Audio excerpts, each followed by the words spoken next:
আচ্ছা, আজকে হলো প্রফেসর শঙ্কু এবং আশ্চর্য পুতুল। বলছে আজ আমার জীবনে একটা স্মরণীয় দিন।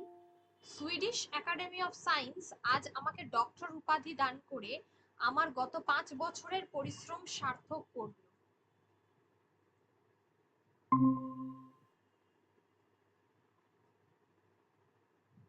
আচ্ছা, তাহলে প্রফেসর শঙ্কুকে কে ডক্টরেট উপাধি দিয়েছিলেন, কারা? সেটা হলো সুইডিশ একাডেমি অফ সায়েন্স। কত তার কতদিনের তোমার পরিশ্রম সার্থক হয়েছে, সেটা হলো 5 বছরের।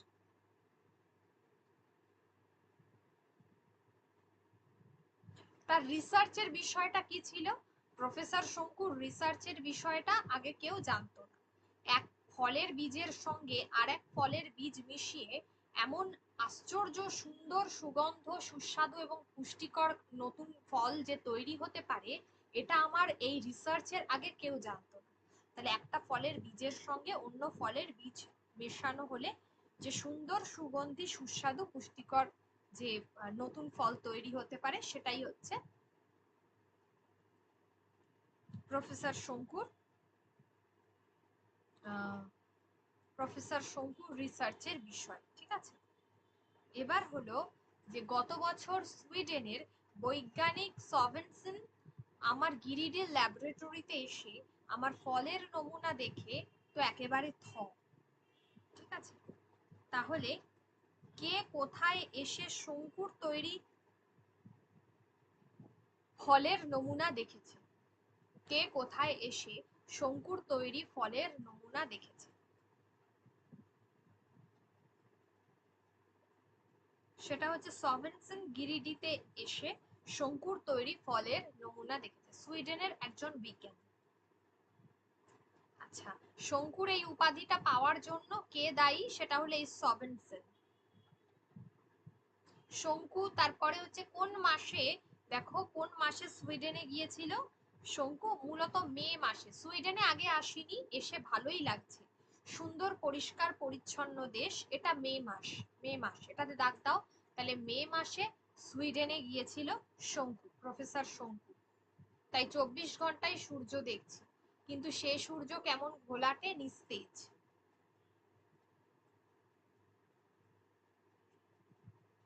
আচ্ছা, তাহলে সুইডেনে কোন সময়টায় 24 ঘন্টায় সূর্য দেখা যায়? সেটা হলো মে মাসে।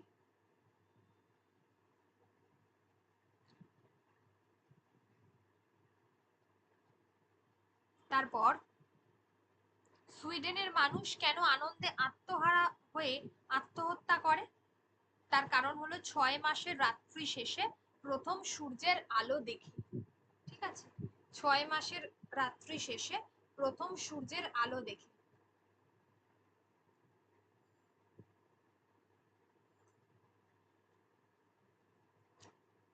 এই যে 6 মাসের রাতের পর যখন প্রথম সূর্যের আলো দেখে, এখানকার লোক নাকি আনন্দে আত্মহারা হয়ে আত্মহত্যা করে। এই লাইনটায় দেখো। আচ্ছা, শঙ্কুর এরপর কোথায় যাওয়ার ইচ্ছে ছিল? শঙ্কুর এরপরে যাওয়ার ইচ্ছা ছিল নরওয়েতে। এই লাইনটাতে দেখতাম নরওয়ে।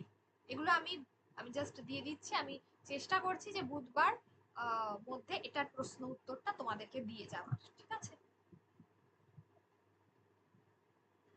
বছর 4 আগে যখন ইংল্যান্ডে যাই, তখন বিখ্যাত প্রাণীতত্ত্ববিদ প্রফেসর আর্চিবল্ড অ্যাক্রয়েডের সঙ্গে বেশ ঘনিষ্ঠ আলাপ হয়।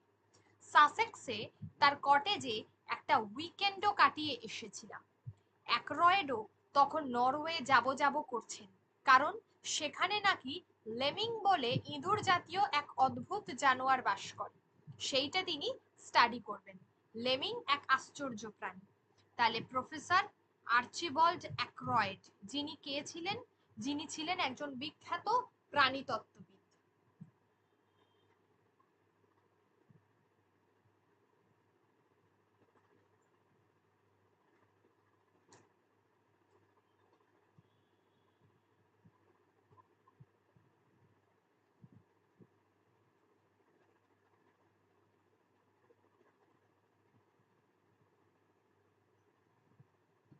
আচ্ছা, তারপরে হলো তাহলে প্রফেসর আর্চিবল্ড অ্যাক্রয়েড হলো একজন বিখ্যাত প্রাণীতত্ত্ববিদ।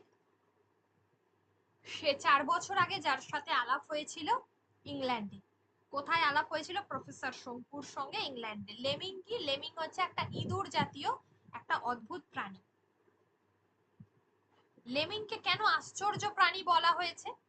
তার কারণ হলো বছরের কোনো একটা সময় এরা কাতারে কাতারে জঙ্গল থেকে বেরিয়ে সমুদ্রের দিকে যাত্রা করে। পথে শেয়াল, নেকড়ে, ঈগল পাখি ইত্যাদির আক্রমণ অগ্রাহ্য করে ক্ষেতের ফসল নিঃশেষ করে সবশেষে সমুদ্রে পৌঁছে সেই সমুদ্রের জলে ঝাঁপিয়ে পড়ে আত্মহত্যা করে। তাহলে লেমিং আশ্চর্য কেন সেটা ইম্পর্টেন্ট, দাগ দাও।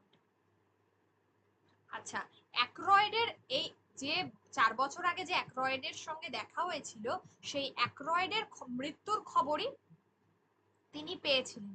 কারণ গিরিটি ডাকতেই কাগজে পড়েছিলাম নরওয়ে ভ্রমণের সময় তার মৃত্যু হয়। আচ্ছা, এবার হলো যে এবার একজনের কথা, যেটা হচ্ছে দেখো এখানে লেখা আছে গ্রেগর লিন্ডকুইস্ট, এই ভদ্রলোকের কথা। ইনি কে? তার কথা জানলাম, তার বাস নরওয়ের সুলিটেলমার শহরে। তার তাহলে বাস কোথায়? তার বাস হচ্ছে সুলিটেলমার শহর।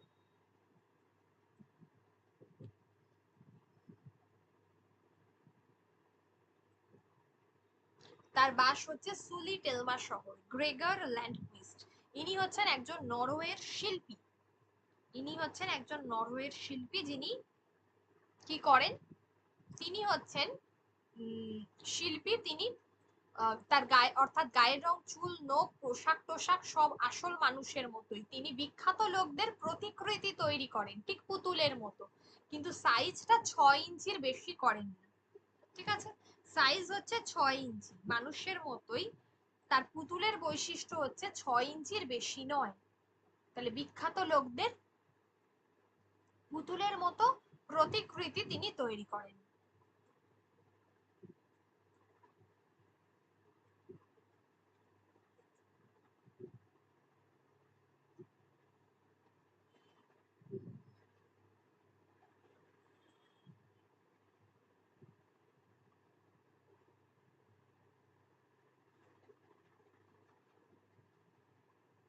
কার সংগ্রহে কোনো ভারতীয়ের পুতুল মূর্তি ছিল না?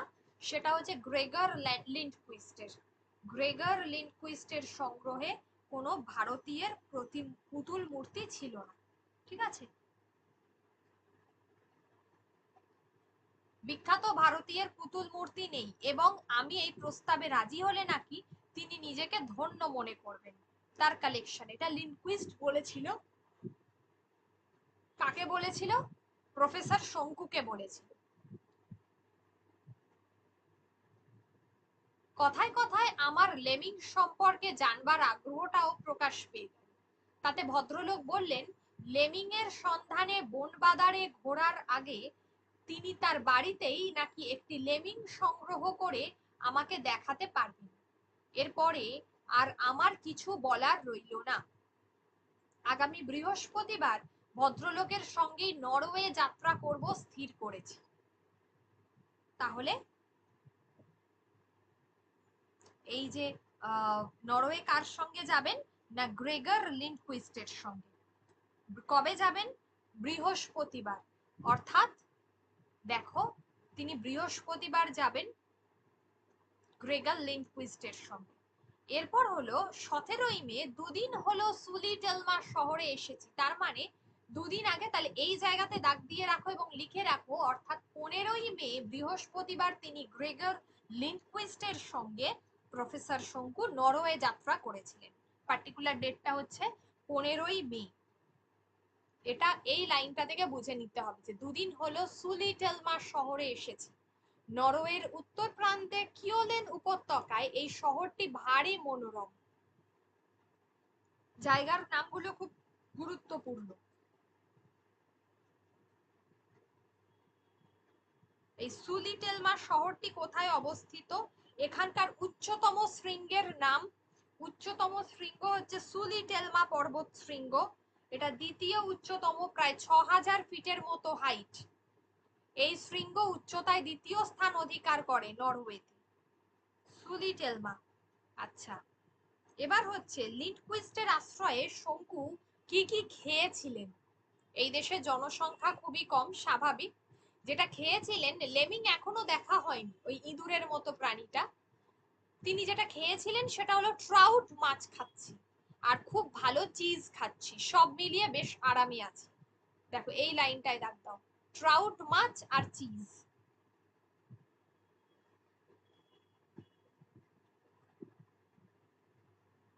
হান্সকে,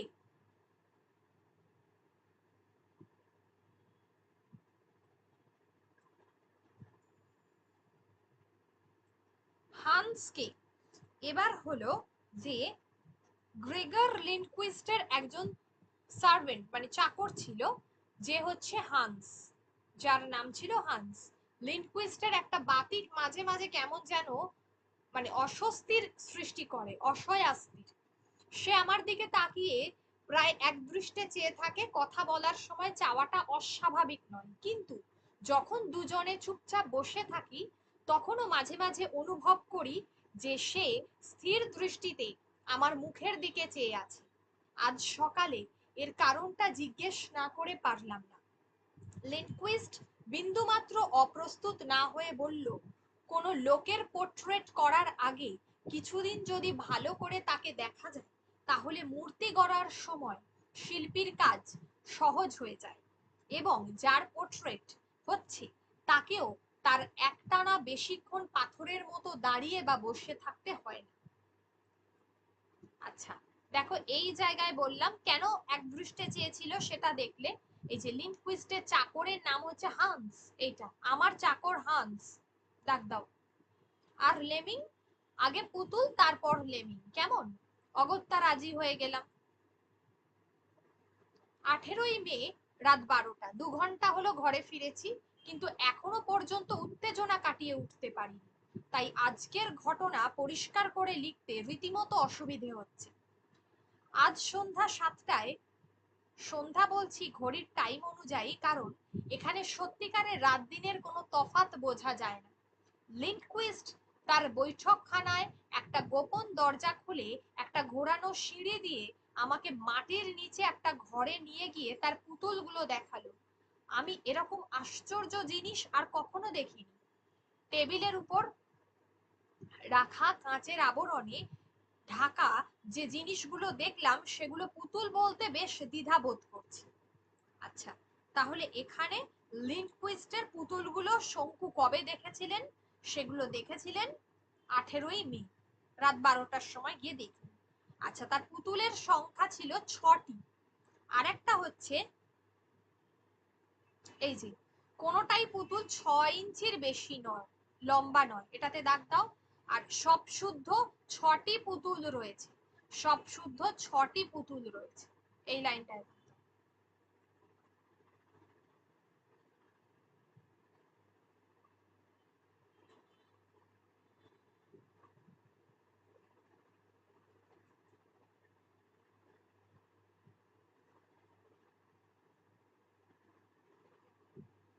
নতুনদের মধ্যে কাদেরকে শঙ্কু চিনতে পেরেছিলেন?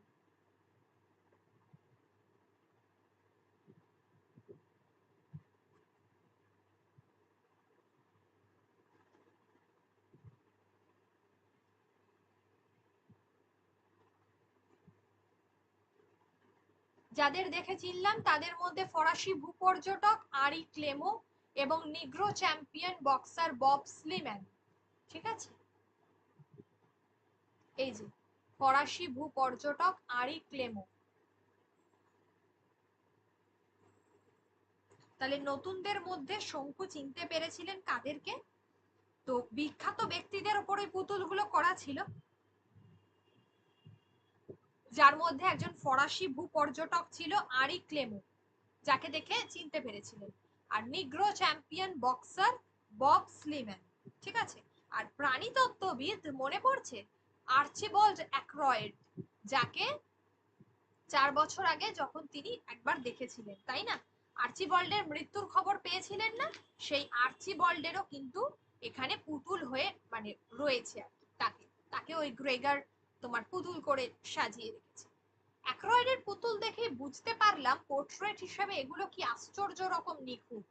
শুধু যে মোটামুটি তার চেহারা মিলেছে তা নয়, এগুলো এমন পদার্থ দিয়ে তৈরি যাতে নাকি মাথায় চুল, গায়ের চামড়া, চোখের তারা সবই একেবারে জীবন্ত বলে মনে হয়। এই শেষ পুতুলটি দেখে তো নিঃশ্বাস বদ্ধ হবার জোগাড়।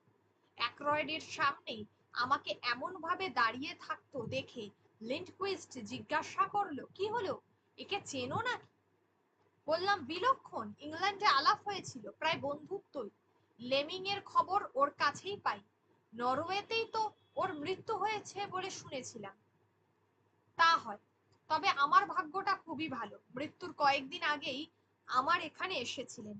আর তখনই এই পুতুলটি তৈরি করে ফেলি। যাদের পুতুল দেখছো তাদের সকলেই আমার বাড়িতে থেকে আমাকে সিটিং দিয়ে গেছে। মানে বুঝতে পারছো একটু ঘটনাটা কি হতে চলেছে? তো প্রফেসর শঙ্কুরও কিন্তু এইভাবেই তোমার কি বলে একটা তোমার কি বলে সিটিং নেওয়ারই একটা পরিকল্পনা চলছে। গুপ্ত ঘরটা থেকে ঘোরানো সিঁড়ি দিয়ে উপরে ওঠার সময় লিন্ডকুইস্ট বলল, পরশু থেকে তোমার পোর্ট্রেটের কাজ শুরু করব। আমি ঘরে বসে বসে ডায়েরি লিখছি, আর অ্যাক্রয়েডের সেই হাসি হাসি মুখটা আমার মনে পড়ছে। আচ্ছা, এবার হলো, একটা মিনিট একটু হোল্ড করো না প্লিজ।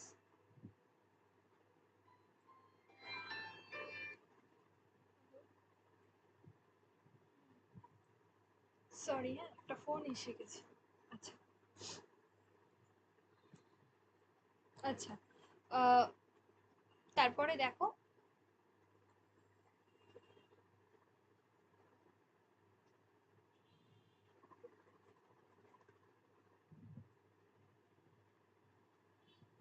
তারপরে দেখো যে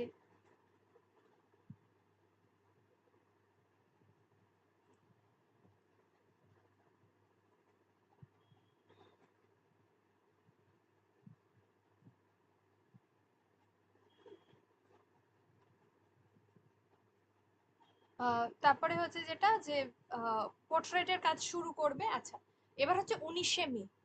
19শে মে বলছে যে কাল রাত্রে একটা ঝোড়ো হাওয়ার সঙ্গে একটা তীব্র উগ্র গন্ধ নাকে আসতে ঘুমটা ভেঙে গিয়েছিল। গন্ধটা অনেকক্ষণ ছিল, কিছু পরিচিত এবং কিছু অপরিচিত জিনিস মেশানো একটা নতুন গন্ধ, চেনার মধ্যে কপার সালফেট ও ফেরাস অক্সাইড। এছাড়া কেমন যেন একটা মিষ্টি মিষ্টি গন্ধ, সেটা কেমিক্যালও হতে পারে বা অন্য কিছুও হতে পারে। আচ্ছা, দুটো কেমিক্যালের নাম রয়েছে, একটা কপার সালফেট, একটা ফেরাস অক্সাইড। ঠিক আছে, এটা দাগ দাও।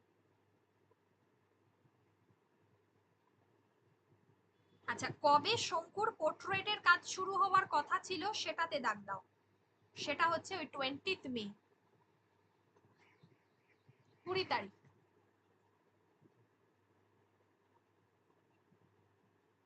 ঠিক আছে, 20 তারিখ, পরশু থেকে, মানে 18 তারিখ বলেছিল, তাহলে 20 তারিখ থেকে শুরু হবে, এটা কিন্তু খেয়াল রাখবে, এই ধরনের প্রশ্নই বেশি আসে। আচ্ছা আচ্ছা, কপার সালফেট আর ফেরাস অক্সাইড এই দুটোর কথা বললাম, দুটো কেমিক্যালের কথা। যে দুটো কেমিক্যাল এদের গন্ধ, মানে বাড়ির পাশে পড়ে থাকা ফ্লাক্স, টেস্ট টিউবের টুকরো, মরচে ধরা বুনসেন বার্নার, এগুলো দেখে প্রফেসর শঙ্কু অনুমান করেছিল।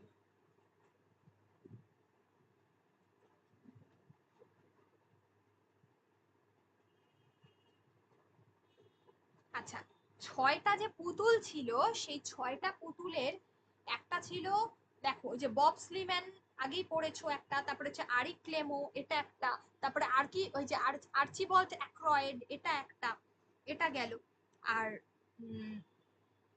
আর হচ্ছে আরেকজন ছিল যে আহ, আর হচ্ছে শঙ্কু বলতে পারেনি আরেকজনের কথা, যেটা হচ্ছে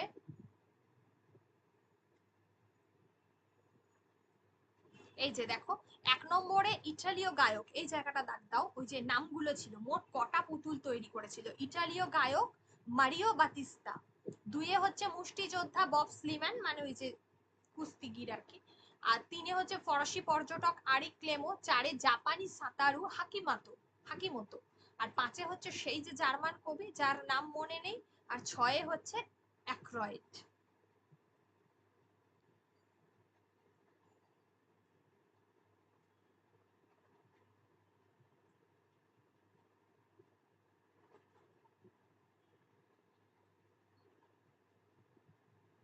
আচ্ছা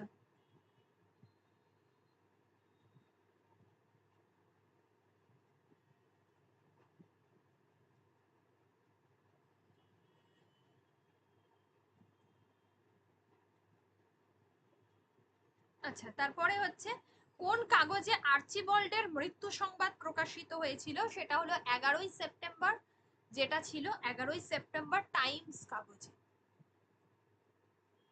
ঠিক আছে, তাহলে ছজন যে পুতুল তার নামটা কিন্তু গুরুত্বপূর্ণ। ঠিক আছে, আচ্ছা এবার হলো দেখো, 3.5 ঘন্টা লাইব্রেরিতে বসে লন্ডন টাইমস এর কাগজের ফাইল ঘেটে মনে গভীর সন্দেহ, উত্তেজনা ও উদ্বেগ নিয়ে বাড়ি ফিরলাম। প্রফেসর শঙ্কু বলছে, কারণ 2 বছর আগের 11ই সেপ্টেম্বরের টাইমস কাগজে আর্চিবল্ড অ্যাক্রয়েডের মৃত্যু সংবাদ পড়ে জানতে পারলাম যে অ্যাক্রয়েড কিভাবে কোথায় মারা গিয়েছিলেন তা জানা যায়নি। নরওয়ে ভ্রমণকালে তিনি নিখোঁজ হয়ে যান। এই লাইনে দেখো। আচ্ছা, আশা করি তোমরাও একটু একটু বুঝতে পারছো ঘটনাটা কি হতে চাইছে।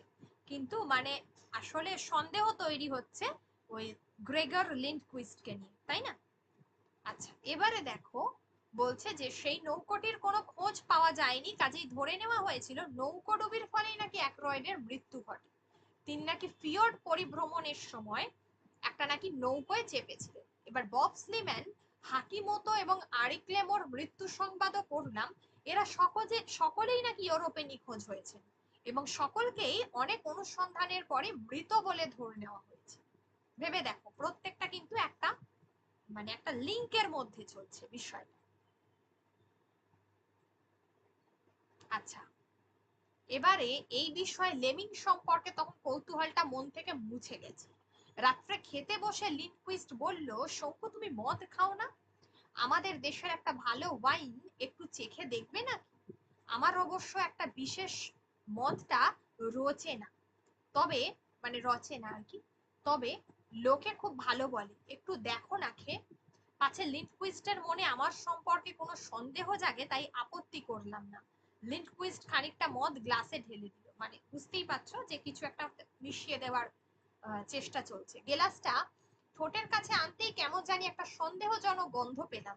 তাও সামান্য খানিকটা চুমুক দিয়ে সেটাকে ন্যাপকিনে ফেলে দিয়ে বললাম, এ ব্যাপারে তোমারও ও আমার রুচি একই রকম। তার চেয়ে বরং তুমি যেটা পান করছো সেটাই কিছুটা আমাকে দাও না। লিন্ডকুইস্ট মদের মধ্যে ঘুমের ওষুধ দিচ্ছিল এ বিষয়ে আমার কোনো সন্দেহ নেই, তবে অভিসন্ধিটা আমার কাছে ক্রমশ স্পষ্ট হয়ে আসছে। আজ রাতটা যে করে হোক জেগে থেকে ও কি করে সেটা দেখতে হবে। এবার হলো 20 মে, শুরু করবে বলেছিল এই ডেটে। কাল রাত্রে না ঘুমানোর ফলে যে অদ্ভুত অভিজ্ঞতা হলো সেটা আজ সকালেই লিখে ফেলেছি। লিন্ডকুইস্টের একটা বাড়ির কাঠের দরজার চৌখাট বলে কিছুই নেই। ফলে হয় কি, পাশের ঘরে আলো জ্বালালে দরজা বন্ধ থাকলেও তার তলার ফাঁক দিয়ে সে আলো দেখা যায়। লিন্ডকুইস্টের বৈঠকখানায় কুকু ক্লকের কোকিল তখন সবে 12টার ডাক ডেকেছে। এই যে ওর যে কুকু ক্লক, ওর যে ঘড়িটা ছিল সেটার নাম। ঠিক আছে, আচ্ছা তাহলে মদের সঙ্গে কি মিশিয়ে দিচ্ছিল? ঘুমের ওষুধ। আচ্ছা এবার শঙ্কু কোন রাতটা জেগেছিল সেটা হলো 19 মে, ওটার নিচে দাগ দাও। 20 মে ঘুম থেকে উঠে মানে ঘুমোয়নি, 20 মে বলছে যে আগের রাতটা সে সারা রাত জেগেছিল, সে তাহলে সেটা 19 মে, দাগ দাও।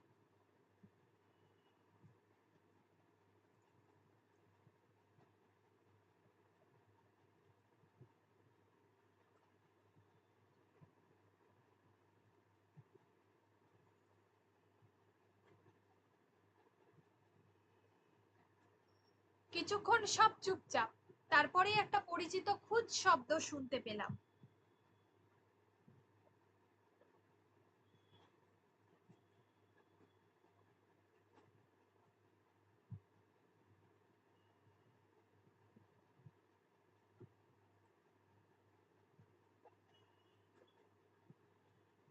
আচ্ছা তারপরে,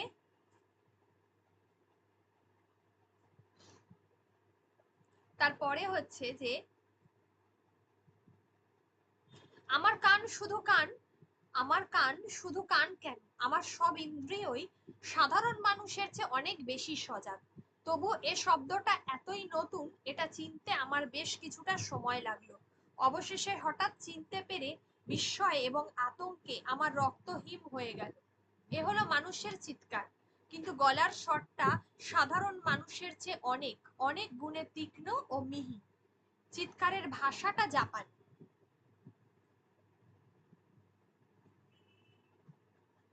আমরা বুঝতে আমার বুঝতে বাকি রইল না যে ওই জাপানি পুতুল সাঁতারু হাকিমতোই কোনো বিপন্ন অবস্থায় পড়ে এভাবে আর্তনাদ করছে। আমি স্তম্ভিত হয়ে চিৎকারটা শুনছি, এমন সময় হঠাৎ সেটা থেমে গেল। তারপর টং করে কাঁচের শব্দ। এ শব্দের কারণ অনুমান করা সঠিক নয়। কাঁচের খাঁচার দরজা বন্ধ হওয়ার শব্দ এটা।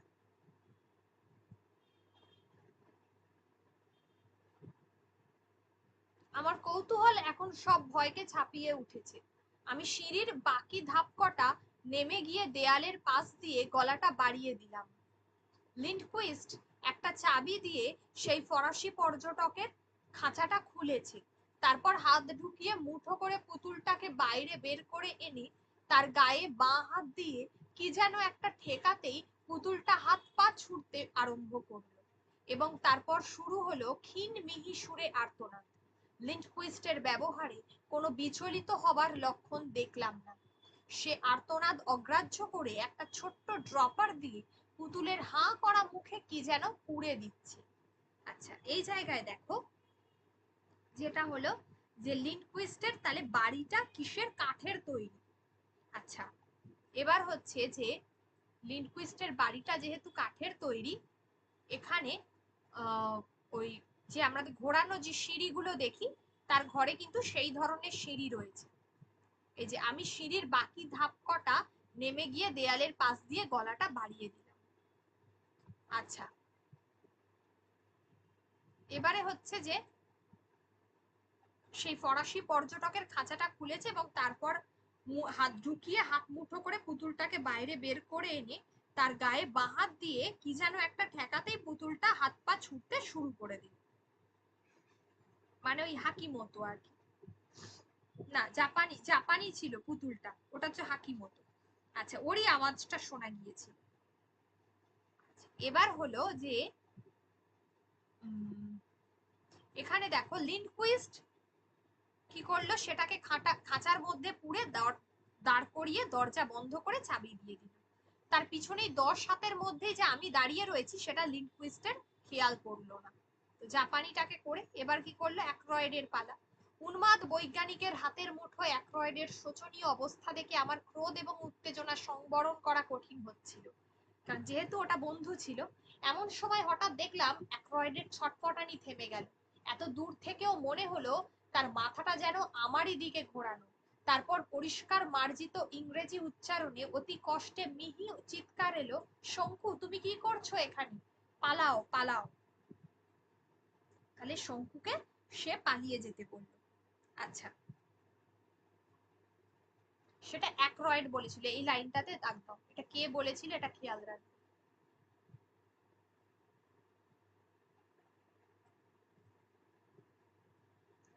আচ্ছা, এখন সকাল 9টা, ব্রেকফাস্টের জন্য আমার ডাক পড়েনি, এটাও বুঝতে পেরেছি যে আর ডাক পড়বে না। আমার ঘরের দরজা বাইরে থেকে বন্ধ করে দেওয়া হয়েছে, বোঝা গেল। লিন্ডকুইস্ট কিন্তু বুঝতে পেরেছিল যে পিছন থেকে কেউ একজন 3-4 সিঁড়ি একসঙ্গে উঠে, মানে বুঝতে পেরেছিল যে কেউ একজন তাকে ফলো করছে, ফলে কে বুঝতেই পারছে। তো প্রফেসর শঙ্কুর দরজা যে খুলবে না সেটা প্রফেসর শঙ্কুও বুঝতে পেরে গেছে। 23শে মে, কালকের ঘটনার প্রায় 24 ঘন্টা কেটে গেল, এখনো লিন্ডকুইস্টের দেখা নেই। আমার ঘরে কিছু ফল রাখা ছিল আর সঙ্গে কিছু বিস্কুট। তাহলে শঙ্কুর ঘরে কি রাখা ছিল, ফল আর বিস্কুট। খিদের সঙ্গে সঙ্গে শরীরে একটা অবসাদও এসে পড়ছে।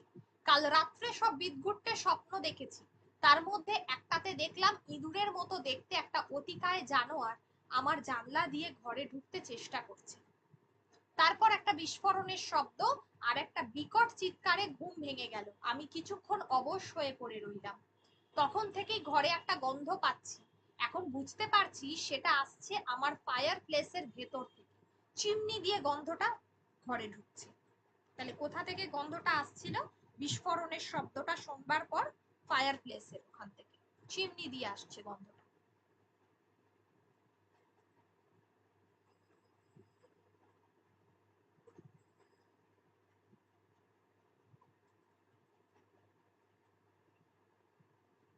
সাতই জুন কোথায় বসে ডায়েরি লিখেছেন?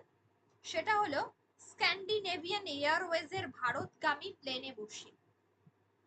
7ই জুন, দেখো এখানে আমরা এর আগে পড়েছিলাম ডেটটা, একটা গ্যাপ দেখেছো, 23 মে, এরপর দেখা একটা গ্যাপ 7ই জুন।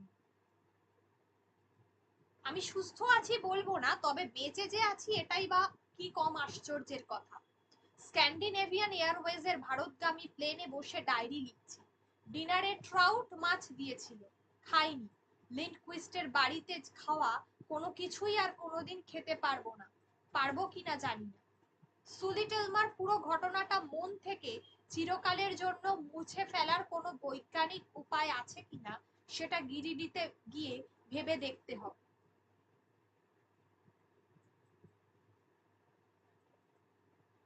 যাই হোক, আপাতত ঘটনাটা আমার এই ডায়েরিতে লিখে রাখি, কারণ এ ধরনের পৈশাচিক কাণ্ড কারখানার একটা বিবরণ দেওয়া থাকলে আর কিছু না হোক ভবিষ্যতে একটা ওয়ার্নিং এর কাজ করতে পারে। ঠিক আছে, এবার কি আমার 23 মের সেই বিবরণে বা দেখো ফ্ল্যাশব্যাকে যাচ্ছে, ঘটনাটা বলছি কি করে বাঁচলো। গন্ধটা কখন যে আমাকে অজ্ঞান করে দিয়েছিল সেটা আমি টেরই পাইনি। জ্ঞান যখন হলো তখন মনে হলো একটা বিশাল ঘরের মধ্যে শুয়ে আছি। ঘরের ছাদটা এতই উঁচুতে যে আমি যেন ভালো করে দেখতেই পাচ্ছি না। প্রথমে মনে হলো আমি হয়তো কোনো গির্জার ভিতরে রয়েছি, কিন্তু তারপর ভালো করে দেখতে ছাতের কড়িবর্গাগুলো চোখে পড়লো, আর সেগুলো যেন কেমন চেনা মনে হলো। যে জিনিসটার উপর শুয়ে আছি সেটা পিঠের তলায় কেমন নরম নরম মনে হচ্ছিল, বিছানা নয়, কারণ সেটা স্থির থাকছিল না।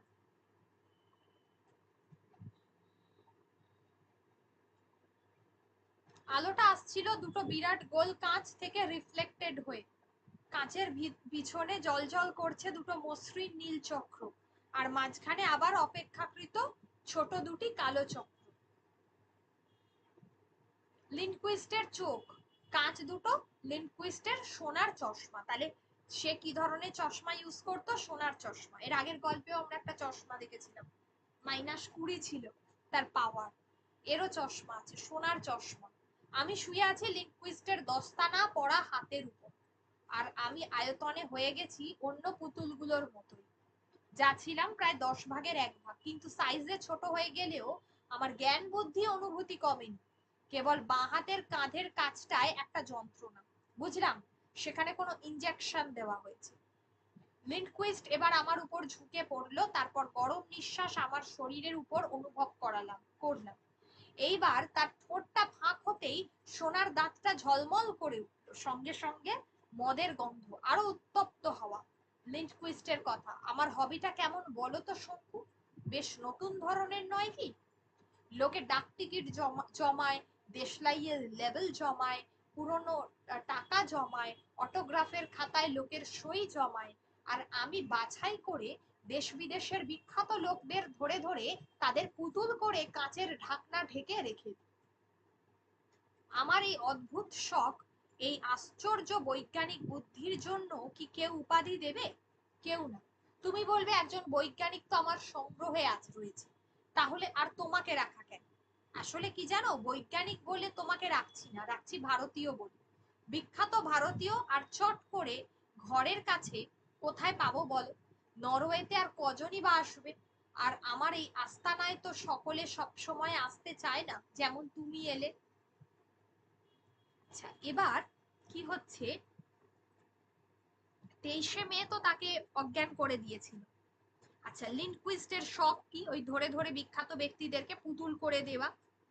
আচ্ছা, শঙ্কুকে লিন্ডকুইস্ট তো পুতুল করেছিল কি কারণে? না ভারতীয় বলে। আর নিজের বক্তব্য অনুসারে লিন্ডকুইস্টের একটা বড় গুণ কি? না তিনি নাকি মানুষ খুন করেন না। ঠিক আছে, তিনি বলছেন তিনি নাকি মানুষ খুন করেন। লিন্ডকুইস্ট দম নেবার জন্য একটু থামলো, তারপর জিভ দিয়ে ঠোঁট চেটে বলল, আমার সবচেয়ে বড় গুণ কি জানো? আমি খুন করি না। এই লাইনটার নিচে দাগ দাও। সে কি করে না, দিনের বেলা ইলেকট্রিক শক দিয়ে অসাড় করে রাখেন, আর রাত 12টায় জাগিয়ে ড্রপার খাইয়ে আবার অসাড় করে দেন। তাহলে দিনের বেলা ইলেকট্রিক শক দিয়ে জাগান, আবার রাত 12টা বাজলে আবার ড্রপার দিয়ে শক দিয়ে খাইয়ে দেন। ঠিক আছে, প্রয়োজন হলে তখন এদের সঙ্গে কথাবার্তাও বলি। তবে আফসোস এই যে এরা এত নির্ভাবনায় থেকেও কেউই খুশি থাকতে পারছে না। জ্ঞান হলেই সব কটাই আমাকে বাঁচাও, আমাকে উদ্ধার করো, এইসব বলে চিৎকার করতে থাকে। শঙ্কু গেঞ্জির নিচে কি পরিধান করেন?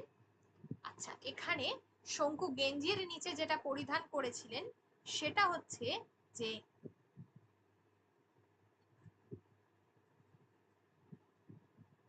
দেখো, কারণ আমার গেঞ্জির নিচে আমার সেই কার্বোথিনের পাতলা জামাটা রয়েছে, দেখেছো?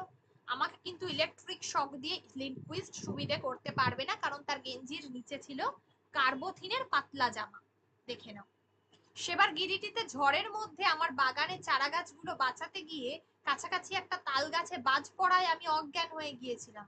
তারপরে এই জামাটা আবিষ্কার করি এবং 24 ঘন্টা পরে থাকি। লিন্ডকুইস্ট আমাকে শোয়ানো অবস্থায় রেখে ঘরের অন্যদিকে চলে গিয়েছিল। এবারে দেখলাম ঘরের আলোটা হঠাৎ নিভে গেল। তারপর একটা কাঠের টেবিল টানার শব্দ পেলাম, কাঠের ঠুংঠাং আওয়াজ। তারপর একটা সুইচ জ্বালানোর সঙ্গে সঙ্গেই আবার গায়ের উপর একটা তীব্র আলো এসে পড়ল। তারপর দেখলাম লিন্ডকুইস্টের চশমার ঝলসানি। লিন্ডকুইস্ট আমার দিকে এগিয়ে আসছে, সোনার চশমা। আচ্ছা, এবারে তার হাতে একটা ইলেকট্রিকের তার লক্ষ্য করলাম। লিন্ডকুইস্টের ঠোঁটের কোণে সেই বিশ্রী হাসি। এবার তার ঠোঁট দুটো ফাঁক হয়ে আবার সোনার দাঁতটা দেখা গেল, আর চাপা কর্কশ স্বরে কথা এলো, এসো বাছাধন, আমার 7 নম্বরের পুতুল এসো। এই লাইনটায় দাগ দাও। ইলেকট্রিকের তার সমেত লিন্ডকুইস্টের ডান হাতটা আমার সমস্ত শরীরটাকে আচ্ছাদন করে ফেলল। আমার স্নায়ুর ভিতর একটা সামান্য শিহরণে বুঝতে পারলাম যে লিন্ডকুইস্ট তারটা আমার গায়ে ঠেকিয়েছে। প্রায় 5 সেকেন্ড সেই তারটাকে এইভাবে ঠেকিয়ে রেখে তারপর সেটাকে সরিয়ে নিল। আমি মটকা মেরে মরার মতো পড়ে রইলাম, কিছুই তো হয়নি, তো কার্বোথিনের জামা পড়েছি। লিন্ডকুইস্ট আমার স্ট্র্যাপ গুলো আলগা করে দিয়ে আমাকে হাতে তুলে দিল। আমি হাত পা গুলোকে টান করে রইলাম, যেন পুতুল হয়ে গেছি। লিন্ডকুইস্ট আমাকে একটা নতুন টেবিলের উপর, নতুন কাঁচের খাঁচার মধ্যে, খাঁচাগুলো ছিল কাঁচের, দিয়ে খাঁচার দরজায় চাবি দিয়ে গেল। ঘরের বাতি নিভে গেল। তারপর ঘোরানো সিঁড়ি দিয়ে ভারী পায়ে উঠে যাওয়ার শব্দ পেলাম, গুপ্ত দরজা বন্ধ হওয়ার শব্দ। ঠিক আছে, এবার আমি হাত পা আলগা করলাম। ঘরে দুর্ভেদ্য অন্ধকার, কিছুই দেখা যায় না। আমি হেঁটে একটু এগিয়ে যেতেই কাচের দেয়ালের সামনে পড়লাম। হাত দিয়ে ঠেলে দেখি সেটা রীতিমতো ভারী, এক চুলো নড়ানো সম্ভব নয়। কাচের গায়ে ঠেস দিয়ে বসে ভাবতে আরম্ভ করলাম। আচ্ছা, এবার কি হবে না, নরওয়েজীয় বুনো শেয়ালের ডাক শোনা যাচ্ছে মাঝে মাঝে। কাচের ঢাকনা টেবিলের মাঝখানে সামান্য যে ফাঁক রয়েছে সেইখান দিয়েই এই শব্দ আসছে, এবং এই চুল পরিমাণ ফাঁক দিয়েই যে হাওয়া ঢুকছে সেটাই আমার নিঃশ্বাস প্রশ্বাসের পক্ষে যথেষ্ট। এবার সেই কুকু ক্লকের শব্দ শুনলাম, যেটা হয় 3টে বাজলো, রাত না দিন তা তো বোঝা যাচ্ছে না, তার ঘুম ঘুমও একটা পাচ্ছে। ঠিক আছে, এবার এই জায়গায় সেই গোলঞ্চ গাছ মনে পড়ছে, গিরিডির কথা মনে পড়ছে, উশ্রী নদী। এই বর্ণনাটায় দাগ দিয়ে রাখো, ওখানকার গিরিডির কাছে যে নদীটা ছিল সেটা উশ্রী। খান্ডুলি পাহাড়, পাহাড় ছিল খান্ডুলি। আমার বাড়ি, আমার বেড়াল নিউটন, চাকর প্রহ্লাদ, আমার ল্যাবরেটরি। আমার বাগানের উত্তর দিকে সেই গোলঞ্চ গাছ, আমার কত অসমাপ্ত কাজ, কত গবেষণা, কত টুং টুং টুং। ওটা কিসের শব্দ? একটা দীর্ঘশ্বাস বুকের ভেতর থেকে উঠে আসতে গিয়ে থেমে গেল। আমি পা দুটোকে টেনে নিয়ে সোজা করে বসলাম। আচ্ছা, এবার গেল এই যে মর্স কোড, মর্স কোড, টেলিগ্রাফের টরে টক্কার ভাষা। আর এ ভাষা তো আমিও জানি। অ্যাক্রয়েডের খাঁচা যেটা ছিল, মানে ও জানতো। অ্যাক্রয়েড বলল, আমারও কার্বোথিনের পোশাক, আমি পুতুল সেজে আছি। দেখো, দুজনেই পুতুল সেজে আছে। তুমি যেদিন এলে দেখে আনন্দ হলো, ভয় হলো, প্রকাশ করিনি। আমি টুং টুং করলাম দ্বিতীয় দিন, যখন একা ছিলাম। একা এসেছিলে? দেখিনি, বোধহয় ঘুমিয়েছিলাম। দাঁড়িয়ে ঘুমোনো অভ্যাস করছি। সেদিন রাত্রে আর থাকতে পারলাম না, চেঁচাতে বাধ্য হলাম। কদিন আছো এখানে? 2 বছর, আমার মৃত্যুর সময় থেকে। অনেক দেখেছি, 2 বছরে অনেক জেনেছি, অনেক ভেবেছি। এবার বোধহয় পালাবার সুযোগ এসেছে। মানুষ হয়ে না পুতুল? মানুষ ওষুধ আছে। মানুষ ওষুধ আছে। কাল রাত্রে খাবার সময় প্রস্তুত থেকো। আজ ক্লান্ত, হাত অবশ, ঘুমোবো। Good night. তাহলে দেখো, ওই দুজনের মধ্যে কথা হচ্ছে, অ্যাক্রয়েডের সঙ্গে শঙ্কুর কথা হচ্ছে। এবার কি হলো? আমি ধীরে ধীরে কাছে টোকা মেরে গুড নাইট জানিয়ে দিলাম। অ্যাক্রয়েড বেঁচে আছে আমারই মতো। কার্বোথিনের ফর্মুলা আমিই ওকে দিয়েছিলাম। কিন্তু পালানোর কি উপায় ও আবিষ্কার করেছে জানি না। আবার মানুষ হয়ে গিরিডিতে ফিরতে পারবো অক্ষত দেহে? কপালে কি আছে কিছুই জানি না। ভাবতে ভাবতে আমারও ঘুম চলে এসে গিয়েছিল। ঘুম ভাঙার পরেও বাকি সময়টা অন্ধকারেই কাছে ঠেস দিয়ে বসে কাটিয়েছি।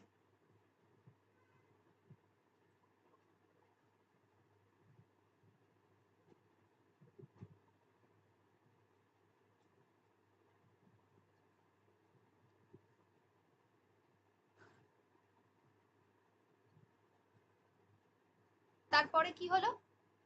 লিন্ডকুইস্ট ঘোরানো সিঁড়ি দিয়ে নেমে গেল। একটা গুনগুন শব্দ শুনে বুঝলাম সে গান গাইছে। আচ্ছা, লিন্ডকুইস্ট কিন্তু আমাদের টেবিলের দিকে এলো না। সে ঘরের পিছনের দিকে আরেকটা দরজা খুলে পাশের ঘরে চলে গেল, এবং সেখানেও একটা বাতি জ্বলে উঠলো। আমি আবার আরেকটু সাহস নিয়ে অ্যাক্রয়েডের দিকে চাইলাম। অ্যাক্রয়েড আমায় দেখে একটু হাসলো। তারপর ডান পকেটে ঢোকানো হাতটা আস্তে আস্তে বার করলো। তারপর হাতটা আমার দিকে তুলে ধরলো। দেখি তার হাতে একটা ছোট্ট 1/2 ইঞ্চি লম্বা ইনজেকশন দেওয়ার সিরিঞ্জ। অ্যাক্রয়েডের কাজের পরের কাজ আরো বিস্ময়কর। সে সিরিঞ্জটা পকেটে পুরে তার খাঁচার দরজার দিকে এগিয়ে গিয়ে চাবির গর্তের মধ্যে হাত ঢুকিয়ে একটু নাড়াচাড়া করতে দরজাটা খুলে গেল। অ্যাক্রয়েড দরজা খুলে বেরিয়ে এলো। আমার তো দম বন্ধ হবার জোগাড়। লিন্ডকুইস্ট যদি ফিরে আসে? অ্যাক্রয়েড যেন সে বিষয়ে কোনো চিন্তা না করে টেবিলের পাশ দিয়ে হেঁটে খাঁচার পিছন দিকটায় এসে এদিক সেদিক দেখে টেবিল থেকে শূন্য ঝাঁপিয়ে পড়ল। লোকটা আত্মহত্যা করছে নাকি? না, তা নয়। একটা ইলেকট্রিকের তার টেবিলের পিছন দিয়ে গিয়ে মাটিতে ঠেকেছে। অ্যাক্রয়েড টেবিলের থেকে অব্যর্থ লক্ষ্য করেই ঝাপটা দিয়েছে, এবং তারটা ধরে সে মেঝের দিকে নামছে। অ্যাক্রয়েড যে বেশ সুস্থ সবল লোক ছিল সেটা আমি জানতাম, কিন্তু এই দুরূহ জিমন্যাস্টিকের কাজটাও যে তার আয়ত্তে আয়ত্তে থাকতে পারে সেটা আমার জানা ছিল না। তার বেয়ে মাটিতে নেমে অ্যাক্রয়েড খোলা দরজা দিয়ে একবার উঁকি মেরে অন্য ঘরটায় চলে গেল। ঘরটা থেকে যে একটা অদ্ভুত আওয়াজ আসছে সেটা আমি এতক্ষণ খেয়াল করিনি, এবার শুনতে পেলাম। এটা তো মানুষের গলার শব্দ নয়। তবে এটা কি? আমার পক্ষে শব্দ চেনা অসম্ভব। এবার কি হলো? দরজার সামনে একটা 1 নম্বর খাঁচা, যেখানে লিন্ডকুইস্ট চাবি বার করে খাঁচার দরজা খুলে ইতালীয় গায়ক বাতিস্তাকে নিয়ে ব্যস্ত হয়ে পড়ল। আমি কাঠের মতো দাঁড়িয়ে আর চোখে একবার লিন্ডকুইস্টের দিকে আর একবার পাশের ঘরের দরজাটার দিকে চাইতে লাগলাম। যথারীতি বাতিস্তার চিৎকার হলো।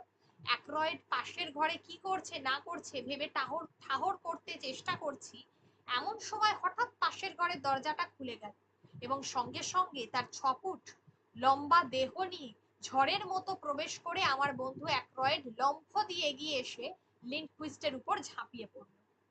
আমি খাঁচার মধ্যে বন্দি, তার উপর দৈর্ঘ্যে মাত্র 6 ইঞ্চি। অ্যাক্রয়েডকে যে সাহায্য করব তার উপায় নেই। আচ্ছা, এই লাইনটায় দাগ দেবে, কিন্তু কয়েক মুহূর্তের মধ্যেই বুঝলাম যে অ্যাক্রয়েডের সাহায্যের প্রয়োজন নেই। কারণ কি? দ্য লিন্ডকুইস্টের সাধের 1 নম্বরের পুতুল হাতে থাকাতে প্রথমত সেইটিকে পাশে সরিয়ে রাখতে রাখতেই অ্যাক্রয়েড তাকে জাপটে ধরে ফেলল। লিন্ডকুইস্ট কিছু পড়তে পারার আগেই দেখি অ্যাক্রয়েড একটা সিরিঞ্জ নিয়ে নরওয়েজিয়ার বাঁ হাতের কোটের আস্তিনের উপর দিয়েছি প্রচন্ড খোঁচা। তারপরের দৃশ্য আরো ভয়াবহ, আরো অবিস্মরণীয়। কয়েক মুহূর্ত আগেই অ্যাক্রয়েডকে দেখেছিলাম তারই সামনে একটা জোয়ান লোককে জাপটে ধরে, আর এখন দেখলাম অ্যাক্রয়েডের বাঁ হাতের মুঠোয় লিন্ডকুইস্টের 6 ইঞ্চি লম্বা একটা পুতুলের সংস্করণ। আচ্ছা,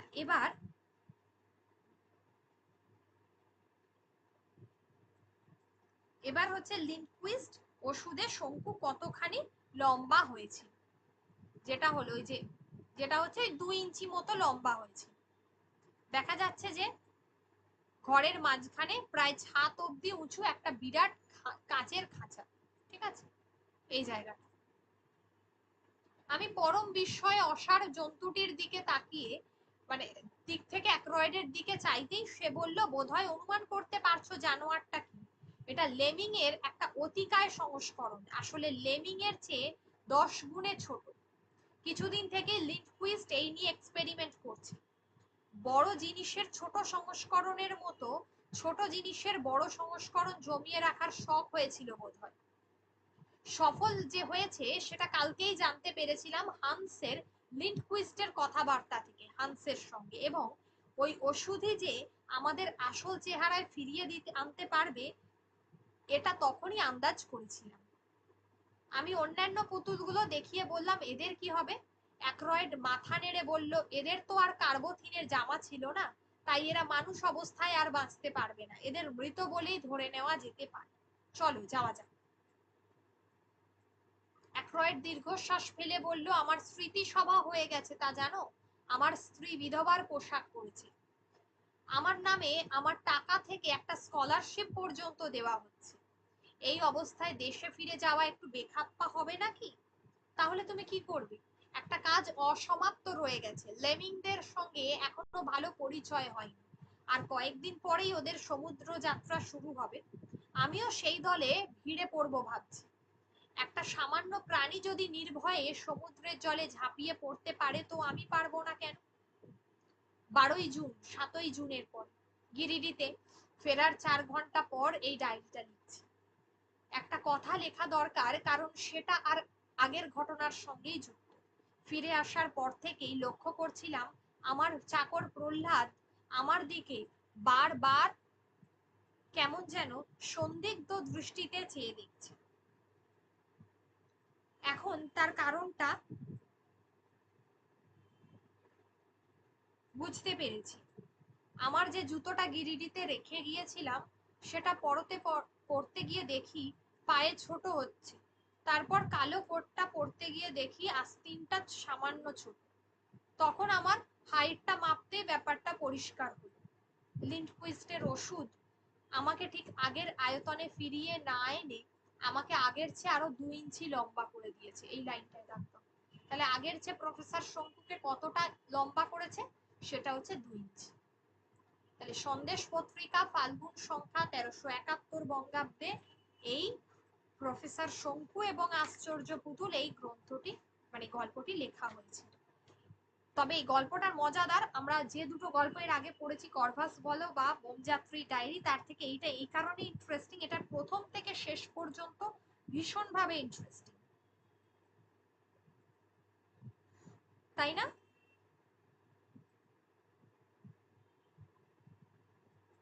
পুরো রহস্যে মোড়া।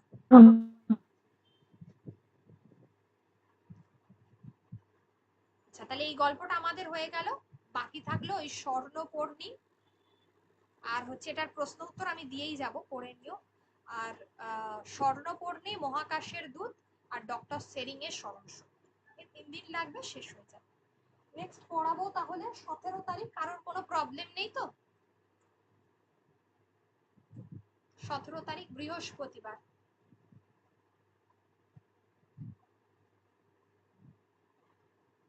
ওই দিন যেমন 8টা থেকে পড়াই, 8টা থেকেই পড়াবো, ঠিক আছে?